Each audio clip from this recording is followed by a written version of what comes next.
Halo, perkenalkan kami dari kelompok 8, nama saya Amar Emirat Abdurrahman. Nama saya Muhammad Faiz Saputra. Nama saya Ibrahim.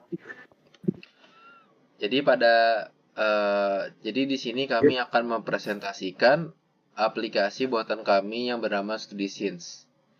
StudyScenes dirancang khusus sebagai solusi bagi mahasiswa untuk mengelola dan mensinkronisasikan tugas-tugas kuliah agar lebih terorganisir dan tidak ada deadline yang terlewat.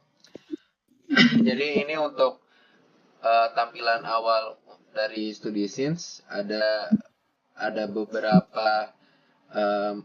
beberapa tugas yang udah terdeskripsikan. Jadi untuk pertama-tama fitur pertama ada tanda plus di bagian pojok kanan bawah untuk menambahkan tugas dengan memasukkan judul tugasnya, misalkan Pempro untuk deskripsinya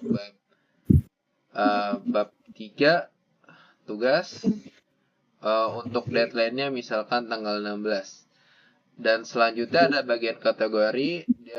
Di sini bagian kategori tersendiri terbagi menjadi 4 jenis, ada tugas, proyek, ujian, dan lainnya. Jadi misalkan untuk sebagai contoh tugas saya tambahkan dan tugas berhasil ditambahkan di paling bawah.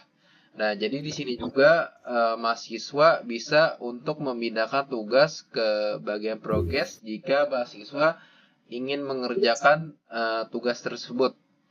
Nah, selanjutnya ketika mahasiswa sudah selesai mengerjakan tugas tersebut, mahasiswa bisa memindahkan tugas itu ke status selesai atau status yang status done.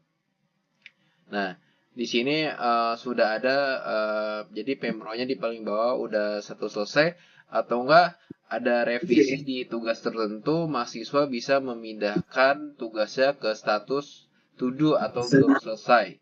Nah, misalkan mahasiswa tidak perlu lagi untuk melihat history dari tugas yang udah selesai atau tugas lainnya, itu mahasiswa bisa untuk menghapus tugas tersebut.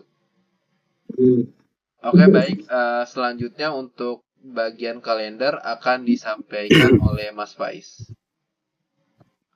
Oke, di sini selanjutnya ada kalender tugas, yaitu fitur yang sebelumnya ada di menambahkan tugas yang sebelumnya dijelasin oleh Amar. Nah, di sini tanggal yang ada tanda merahnya itu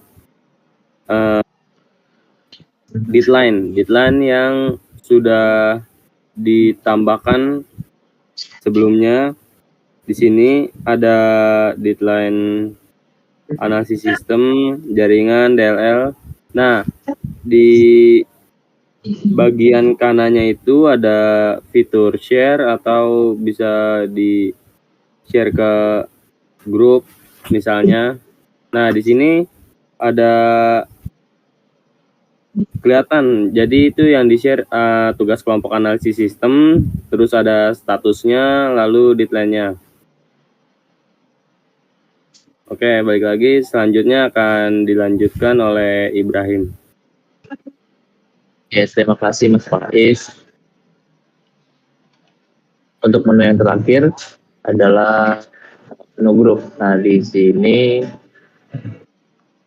ada tampilan mengenai profil tim. Di bagian atas itu ada stats atau badge berisikan jumlah anggota dan status anggota. Dan di bawahnya susunan anggotanya dari ketiga anggota tersebut, yakni pembuat atau develop dari aplikasi ini. Ada Amar, Faiz, dan saya sendiri, Ibrahim. Dan selanjutnya ada 2 button tindakan cepat untuk bagikan laporan dan impor backup. Kita akan mendemokan bagikan laporan terlebih dahulu untuk mengirim laporan berupa teks ke WhatsApp atau lainnya. Tapi kali ini kita akan mendemokan kirim ke WhatsApp group. Oke, tampilannya ketika dibagikan ke WhatsApp group berisikan progres atau laporan progres yang berisikan semua tugas baik yang belum selesai dalam pengerjaan ataupun sudah selesai. Kemudian kita akan mendemokan bagaimana kita mengekspor format JSON untuk perpindahan. Misal kita ingin melakukan perpindahan device atau perangkat, kita copy dulu data atau kode JSON tadi. Selanjutnya kita akan menghapus cache dari aplikasi tersebut. Jika sudah, maka kita masuk ke aplikasi tersebut dan semua data yang sudah terisi tadi akan menghilang. Selanjutnya kita akan mendemokan bagaimana cara kita mengimpor kode JSON yang sudah tadi kita copy ke dalam aplikasi ini untuk mengembalikan hasil atau tugas-tugas yang sudah dicantumkan pada sebelumnya. Jadi kita klik import dan berhasil menambahkan 17 tugas. Kembali lagi seperti tampilan awal, berisikan tugas-tugas beserta deadline-nya dan lain sebagainya. Nah, sebagai penutup dari presentasi ini, bahwasanya aplikasi ini diharapkan dapat mempermudah mahasiswa dalam mengelola dan mensinkronisasi seluruh tugas yang diberikan para dosen, sehingga meminimalisir semua deadline juga yang diberikan oleh para dosen. Selebihnya saya kembalikan kepada Ahmad. Oke, baik. Terima kasih kepada Mas Faiz dan Mas Ibrahim yang sudah mempresentasikan untuk hari ini. Jadi sekian dari kami. Jika ada kesalahan kami mohon maaf. Wassalamualaikum warahmatullahi wabarakatuh.